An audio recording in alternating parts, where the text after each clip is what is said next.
Good evening. How's it going? How was everybody's weekend? Guess who's going to a concert by themselves? This guy.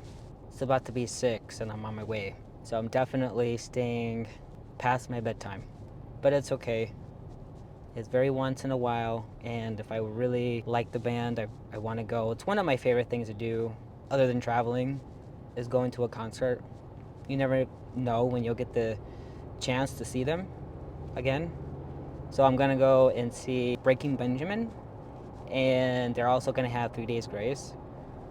I grew up with their music, and I can't wait to see them. I got a really good ticket. That is kind of the perk of going by yourself, is you don't mind waiting last minute. People buy up these tickets and then they resell them, or someone ends up not going and they just want to get rid of the ticket. So the ticket that I bought, it's on the ground level. There's other tickets in the same area being sold, and they're being sold for more than double than what I paid. So I think it was a pretty good deal, because the same price that I bought my ticket, there's seats way up for the same price. And honestly, sometimes you get a better view from up there, but if it's the same price, then might as well be closer. Right in front of the stage, there's going to be a mosh pit, of course. I definitely didn't want to be in that. I know somebody recently who ended up tearing their ACL being in a mosh pit.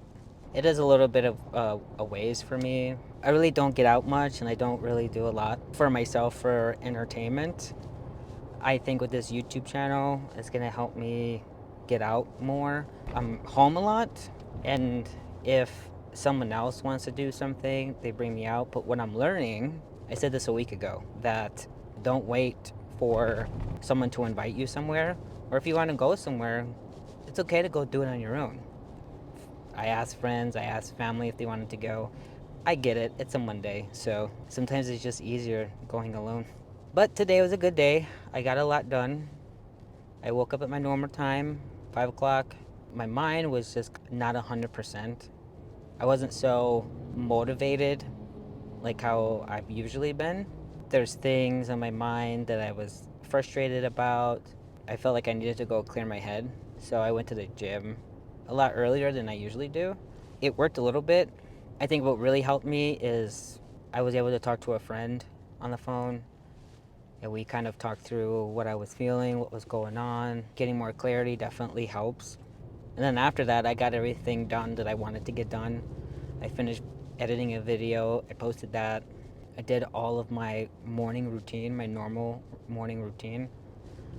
Which brings me to a point, is 2 days ago, I was in the gym and I was listening to YouTube, and this video comes up from Lewis Howes. And I'm not sure if you're familiar with him, but he has a podcast slash YouTube called The School of Greatness. And he's interviewed a lot of great people on his channel. But this one, he was by himself. And it hit spot on to how I've been feeling lately, of how important morning routines have been. And he wrote down 6 things that helped him get to where he's at. So he has a successful channel, he has wealth now, he has a beautiful wife, and I think twin babies on the way. I've been following him for a few years now, and I watched him evolve into this really successful businessman. So I wanted to share the 6 things, and this video was made not that long ago, so if you go and look on his channel, it's there if you guys want to watch the whole thing. It's an hour long. What I do a lot of times, I know I look back at my videos sometimes, and I notice that I can be a slow talker and I have pauses in between, so I gotta go back and edit the pauses. But when I watch videos, I listen to them about 1.5. The playback is 1.5 instead of 1, and I can get through a video a lot quicker. The video, let's see, 2 days ago I posted a video talking about a morning routine and where I got it from. And it's called The Miracle Morning by Hal Elrod. and he talks about a morning routine, and he has an acronym for it. And if you can remember, the acronym stands for S.A.V.E.R.S. And the acronym is silence, affirmations, visualization, exercise, reading, and scribing. So silence in the morning, if you're meditating, if you're praying, if you're just sitting alone with your thoughts, focusing on your breathing, at least 10 minutes. Affirmations, write down on a piece of paper or say them out loud, or look at yourself in the mirror while you're talking. Sit in the mirror while you're talking to yourself, telling yourself that I am wealthy, I am smart, I am great with money, I am creative. Think of these I am as in the present tense affirmations. Then visualization. So you visualize what your life would look like in its present form. You visualize the life that you want. You bring the life that you deserve into this reality. You do it with your eyes closed, and you get so good at it that you get the emotions involved as if it was happening right here, right now. Then you have exercise. It doesn't have to be a big sweat. It could be push-ups, it could be sit-ups. You can do some yoga, you can do Tai Chi, you can do some stretching. It's not a all sweat out type of workout. It's just 10 minutes of you just moving around, getting the blood flow going. And then next would be reading, at least 10 minutes of reading. Read 10 pages a day. And then you have scribing, your journaling. You can write down your dreams. You can write down what you dreamt about, and it's pretty interesting if you look back. Just consciously, we forget our dreams. So if you wrote it down, you go back, it's like, wow, what did that all really mean? There's only maybe, I don't know, a handful of dreams that I can remember. There's one in particular that I probably need to write down. It happened to me a few months ago, but to me it was pretty significant. And I didn't get a chance to write it down yet. So I'm gonna share with you what his morning routine looks like. First one is making the bed. Now, about 3 years ago, I heard this from another person. I forget which book it was, but they did mention how to start your day off right was first making your bed. And when I tried it the first time, excuse me for not being a naturally born making your bed person, unless I had washed my blankets or my sheets, then I said, yeah, I'm gonna make my bed, and then after that, in the morning, I'm gonna sleep in it again, so why am I gonna make it? And I didn't start doing it until I was truck driving. And I would start doing it every morning while I was truck driving. And there's something about making your bed in the morning that makes you feel productive right from the start. It sets the tone for the rest of the day. The next is exercise. Exercising, maybe go for a walk. Maybe if you want to do more than that, go for a run. Something where you feel like you're taking care of your body. And if you do a little short 10-minute little exercise, that might motivate you to later on go in the gym and get a good workout in. But number one, always take care of your body. You only have one, so your body is going to take care if you take care of it. Number 3, set an intention. So the recommendation about scribing is where you can include setting an intention. So if you want to journal what's going on in your mind, you want to write down your dreams, you can also write down your intentions about the day. So today, I want to make one new friend. It doesn't have to be the same thing every day, but if today you want to set an intention that I'm gonna try a new gym, another could be I'm gonna learn something new today, something you can look forward to. Number 4, gratitude. So this also can go into your scribing part of your morning, where you're writing down 3 things that you're grateful for. And it doesn't have to be writing down, as long as it comes to mind and you're thinking about it, or you can say it out loud. Again, say it in the journal, or if you have a partner, you can tell them about it.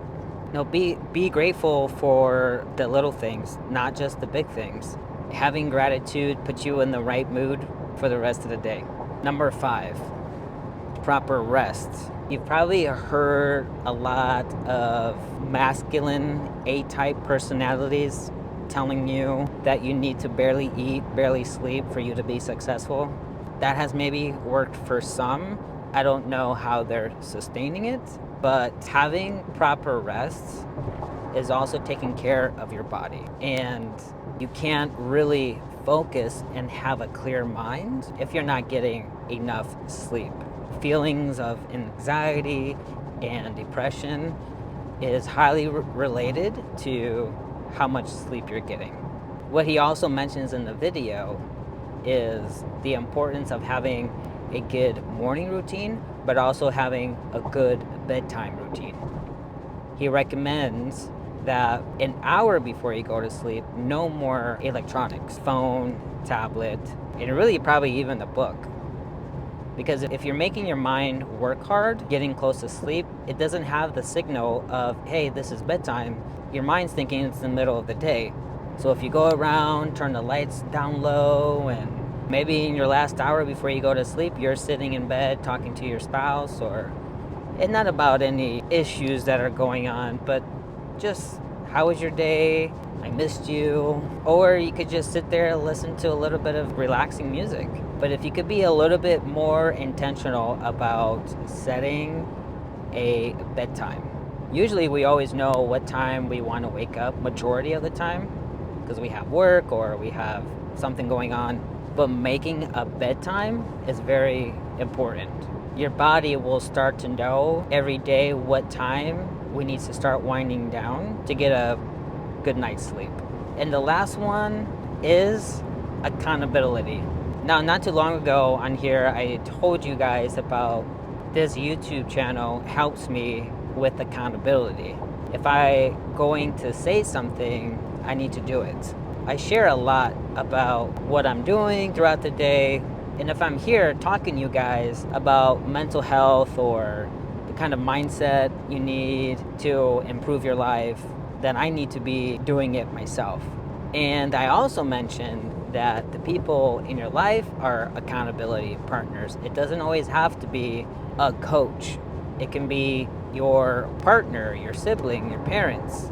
If you don't want to pay for a coach, you can call up one of your friends and say, hey, what do you think about we check in with each other daily or once a week, see how each other's doing?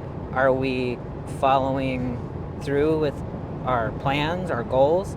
So there I share with you 2 different ideas of a morning routine from 2 different people. Now, if you want to make a routine for yourself that helps you set up your day for success, go ahead and do it. But you can see how these 2 are pretty similar. I think another game changer for me, other than waking up early, has been when I'm touching my phone and I'm being more conscious of having some time go by between the time I wake up and the time that I start looking at my phone. If I missed any messages, any emails, any missed phone calls throughout the night, and then also before I go to bed. I used to be one of those people laying in bed and having Netflix on my iPad and then turning it off and turning around and trying to go to sleep. And if you know me, when it comes down to a documentary, I'm on it. I think that's one of my toxic traits, is I don't let a Netflix documentary live on there too long before I watch it, and then now I'm with no documentary and I have to wait for the next one. And then usually they're about crime, so there I went watching this horrific documentary trying to get a good night's rest. So just be a little bit more conscious and intentional about your morning, day, and night.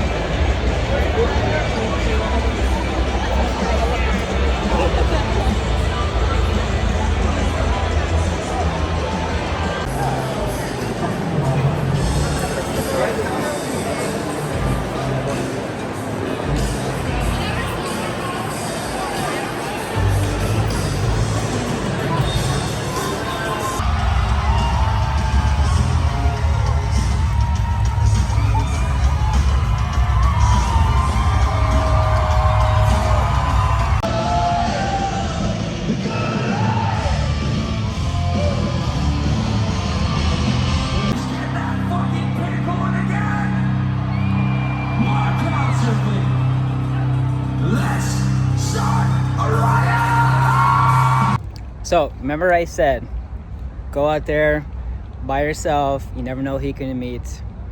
So it was an amazing time by myself, but I made a new friend, DeAndre Dean. He also gave me some books. So he's a guy, I sat next to him. He sold me the ticket because his uncle couldn't go, so I bought the ticket. And yeah, you never know who you're gonna meet, but he gave me some of his books too. So check him out. He's on Amazon, DeAndre Dean. And thank you all for showing up. Have a good night and see you tomorrow.